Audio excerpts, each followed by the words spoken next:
This is TWiT. What are you? Audacity was mentioned earlier, and Audacity is, yes, I think, a front of mind topic anyway for anybody who does audio editing and is in the open source world.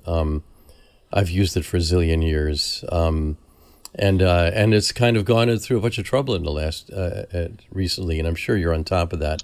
So I'm wondering if you have any sort of enduring thoughts about it for people listening a year from now, as well as live thoughts about what's an issue today.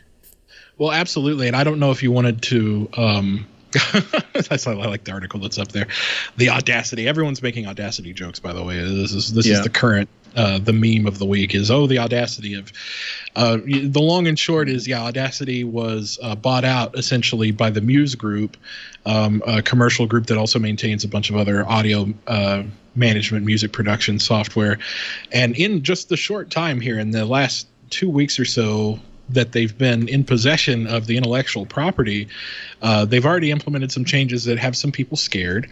There are, new telemetry options being built into the application. There's a new Google-based metrics connection that phones home. And there's a new privacy policy that, one article went so far as to call it spyware. They said, this application is spyware at this point. I don't know if I would go that far. But that has prompted a very interesting series of events this week. Let's just put it that way. A lot of forks from the community. A lot of people are doing what happens with any piece of software, that people are worried about the future of it remaining open source. And they've forked it so that they can stay at the remain in the GPL version.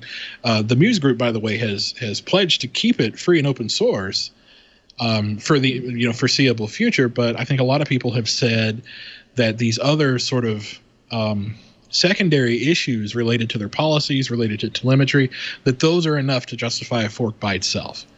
And so that's what's happening right now. There's some forks. There's been some contention about the naming of those forks, which is one big thing that's resulted in literal physical altercations. Some open source fork maintainers being accosted in person, and having law enforcement have to get involved because these communities are getting so angry that they're they're doxing the maintainers of, and Tenacity is one of the more popular forks. And one of the lead maintainers, who was responsible for deciding that we're going to call it Tenacity, we're just going to have an internal vote instead of allowing it to be a public poll for what it's named. The people who were in that public poll were so upset that they looked up this person's private information, found them in real life, and apparently had an encounter with them, which is now being dealt with by the police. So that escalated quickly. And I don't know.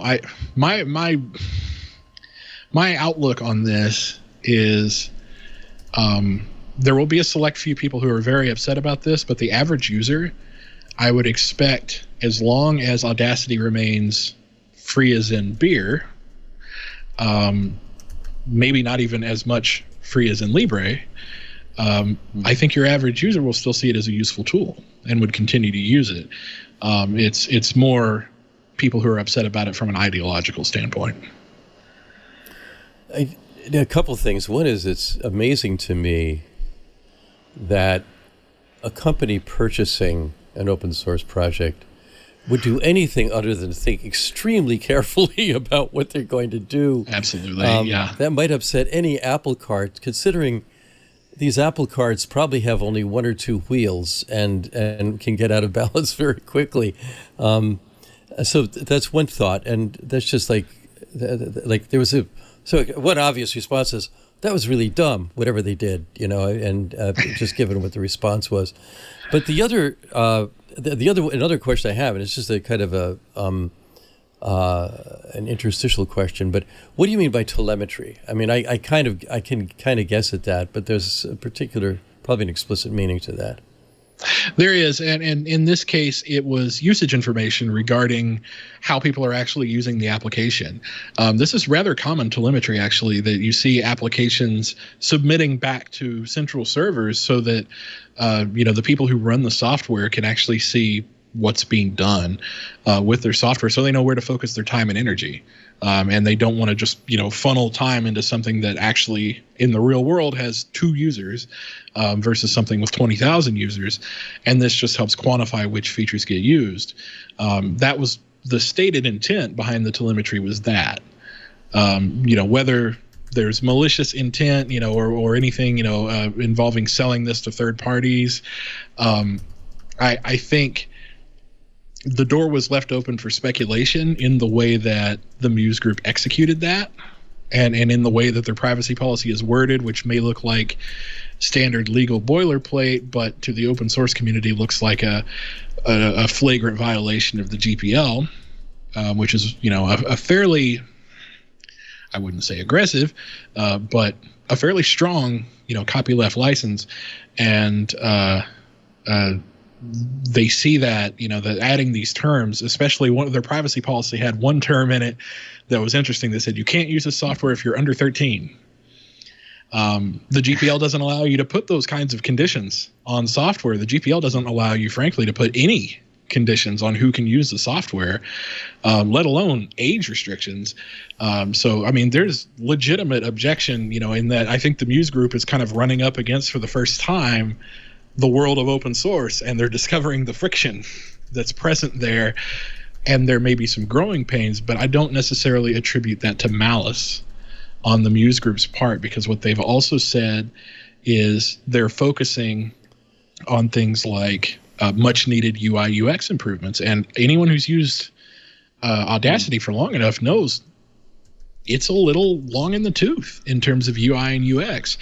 And it's likely that the arrangement with the existing maintainers wasn't a sustainable one enough to allow them to dedicate the time and resources that they really needed to improve the application. And it may be a breath of fresh air for Audacity. It's entirely possible.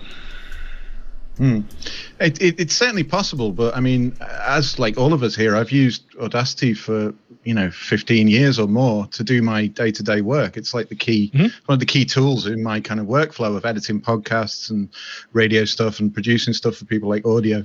And you're right, the UI does need some love. I would agree with that. One of the things I found really interesting about the privacy policy and what they've done is, I was going to bring up the fact that if people under 13, they said could no longer use it, which, as you say, goes against the GPL, goes against all kinds of things, goes against common sense, really. I mean, what's an audio program going to do that's not suitable for children? I mean, it's a strange one.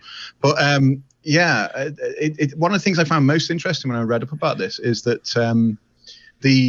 so you're talking about the telemetry software as the telemetry part of it, which will be reporting on what you do and so on, which obviously people don't like. But I read that it's actually uses a caching mechanism, so it has like an asynchronous thing going on as well. So even if you're offline and you're not even connected to the internet and you use Audacity to do something, it wants to store what you've done and then upload it to the cloud or wherever it's going later on. So even like, making an air gap isn't going to fix it for you. If you make an air gap and make sure you're not on the internet at all when you do your editing, if you're really worried about, at that point, why wouldn't you use a fork if you're that bothered? But, it does seem interesting. So they want to get the information even if you're offline, which just seems, I don't know, that seems against the spirit of free software and open source software to me. It's certainly needlessly aggressive in that case. And I think they could have earned a lot of goodwill simply by making that an opt-in thing. They said they wouldn't do that because there wouldn't be enough of a critical mass to opt in for them to get valuable data. And I mean, they have a point that's quite possible if they have to put up a modal prompt, when you launch the app, hey, do you want to opt in to send us phone home data? Now, a lot of people probably say no, but that's kind of the way the cookie crumbles. It's their choice to say no. So I don't know. Yeah, could have been handled better for sure. I mean, I can see this turning into a kind of an open office versus LibreOffice situation. I mean, I have no way of predicting the future in any way. This hat's not magic, I'm afraid. But I do think that we could see down the line a significant amount of people will move and create a new project, or fork the project, I should say. And then we could see like a LibreOffice style thing where that becomes the de facto one to use, in which case Muse Group will have bought a project that they've effectively just trashed in the first 2 weeks of owning it. We're not deliberately, as you said. I don't think it's necessarily malicious, but it's certainly not good. No, it's entirely possible that could happen. But the thing is, part of me wants to think, because I'm an open source maintainer, and I could go on and on about sustainability in open source. I mean, what do we have, an hour? I could go 12 talking about open source sustainability.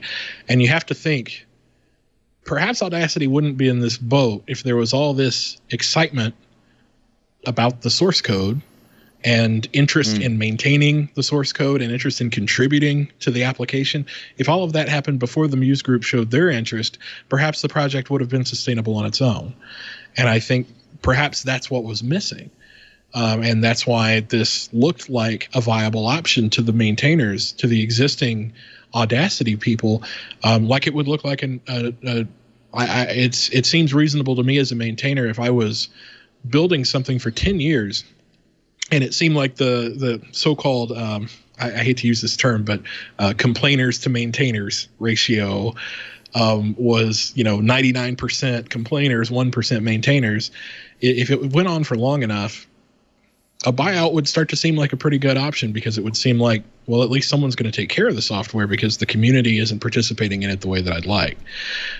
So there may be some question about that. What motivated them to do that? And it may not have been greed. I know a lot of people want to say, oh, they sold out because they were greedy. It may have been more a survival instinct. They want to see their project do well, but they also want to see something in return for years of work.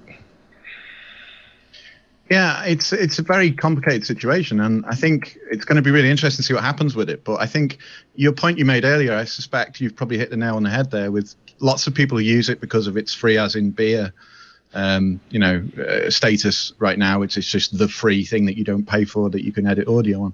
There'll still be, I think, a group of people who do that, who don't know or don't care about the telemetry stuff and other things. But I can see we'll get to see how many audio engineers there are in the Linux open source free software community right now. I know there's more. It's not just me. I know there's plenty of other people who care about it. Obviously yourself, Buster, but people who are far more well-known and important to the community than I am. But I think I would definitely be looking at the fork, even though at the moment you have to build it yourself from source. I don't know, they've kind of done something here, but the fact that the Muse group already owns other open source projects, like there's one called Muse Score, which is apparently open source, they claim it is. So I'm not sure what's going on with that, but I think it's going to be exciting times, and I think it's good to talk about it, yeah.